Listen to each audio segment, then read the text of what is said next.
Hi friends, welcome to my channel. आजिर recipe suji dhokla.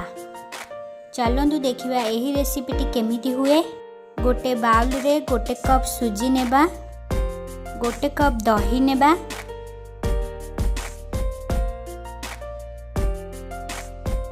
लूण test अनुसार पकाइबा, गोटे चामच चीनी पकाइबा,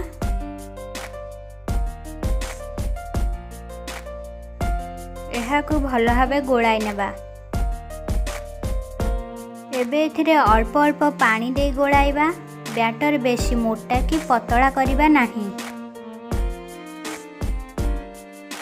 वर्तमान एथिरे छेचा अदा और कंचा लंका गोटे चामच पकाई भल भाव गोलाई नेबा।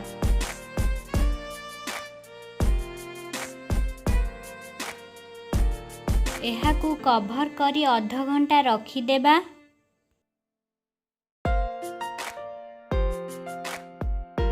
आधा घंटा परे कभर खोली देखिबा सुजी फुली बहलिया हो जाइछि।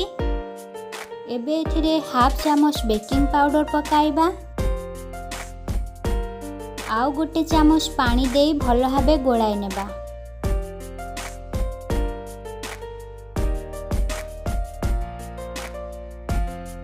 एहाकू स्टीम करिया पाई गोटे पात्र नेबा। एही पात्र रे अल्प किछि तेल देबा। तेल को एही भली भाबे सबुआड़े मारिदेबा।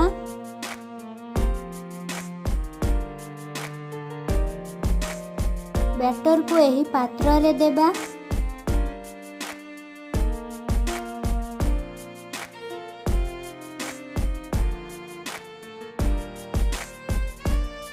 एहा को डैप करी नेबा एही भली भाबे।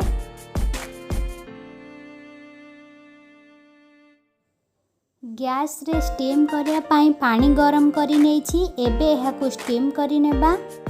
एहाकू एथिरे रखी कभर करी नेबा। गैस रो फ्लेम लो रु मीडियम रखिबा। प्राय 30 मिनिट परे देखिबा एहा सिझी जाइछि कि नाही। एही भली भाबे छुरी मारी देखिबा सिझिछि कि नाही भीतर। देखंतु फ्रेंड्स, छुरी रे लागु नाही बैटर। एहा भल भाबे सिझी जाइछि। एहाकू ठंडा करी नेबा। वर्तमान यह ठंडा हो जाइछि। एहाकू एही भली भाबे छुरी साहाय्य रे साइड रु छड़ाई गोटे प्लेट को काढ़ी नेबा। वर्तमान एहाकू छुंक देबा। कड़ाई गरम करी रिफाइन तेल 2 चामच पकाइबा। तेल गरम हो गले गोटे चामच सोरिष पकाइबा। सोरिष फुटिले भूसंग पत्र पकाइबा किछि। 3 रु 4टी कंचा लंका पकाइबा। एहाकू 10 रु 12 सेकेंड भाजिया परे लेंबू रस 3 रु 4 चामच पकाइबा।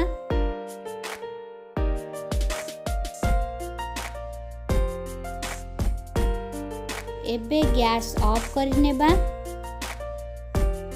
एही छुंक को एथिरे पकाइबा।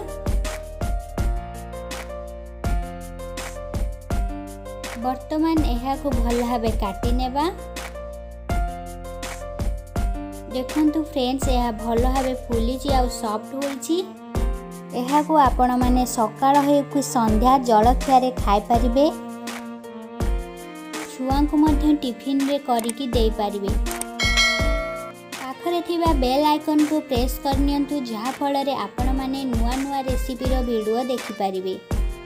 एही रेसिपीटी आपण मानकु केमिति लागिला लाइक कमेंट सब्सक्राइब करनियंतु।